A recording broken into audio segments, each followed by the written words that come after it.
Hi, this is Ethics Video Chapter 14, When Privacy Outweighs the Public's Right to Know, the Case of the Rape Victim.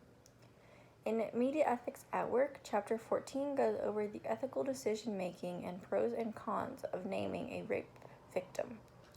The chapter follows Jonathan McFadden, who graduated in 2012 from Winthrop University, and shortly after became a crime reporter for the Herald, a newspaper in Rock Hill. McFadden was tasked with writing a story about 22-year-old Tony Brown, who was accused of killing 39-year-old Michael Jamar Taylor because Taylor raped Brown's 16-year-old half-sister.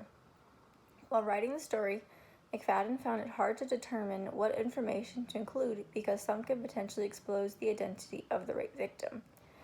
Luckily, the Herald does not normally name rape victims, and for this case in particular, their decision was also greatly swayed by the fact that the victim is a minor.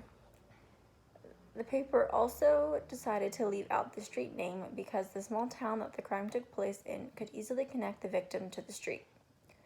McFadden interviewed a neighbor that stated that Michael Jamar Taylor was the father of the rape victim. This was later confirmed in police reports, along with the fact that Tony Brown murdered Taylor because of the rape. This information was downplayed in the paper to only a relative or someone she knew. But McFadden knew that the privacy of the victim outweighed the public's right to know everything. Even 3 years after the traumatic event occurred, McFadden and the Herald still choose not to release the name of the victim as a way to protect the 19-year-old girl from any more harm. If I was writing this news story, then I would leave out the name of the rape victim. I would not mention the father-daughter connection between the rape victim and the rapist, but I would say that Brown killed Taylor because of the rape. I would still leave out the same information in any follow-up stories.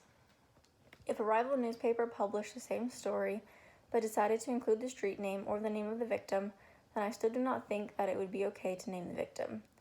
If the victim's family comes to me asking for privacy, then I would have to follow their directions and maybe even change some parts of my story. If the sheriff's department had never confirmed the rape, then I would not have included it in my story just based on what the neighbor had said. I would not include much hearsay in my story unless it was something small that would further it along. Publishing the name of the victim depends on many different factors, like the type of case, the impact it will have on the victim, and the age of the victim. This chapter has made me more ethical this week because it has taught me to really think about all of the consequences of my actions and what I decide.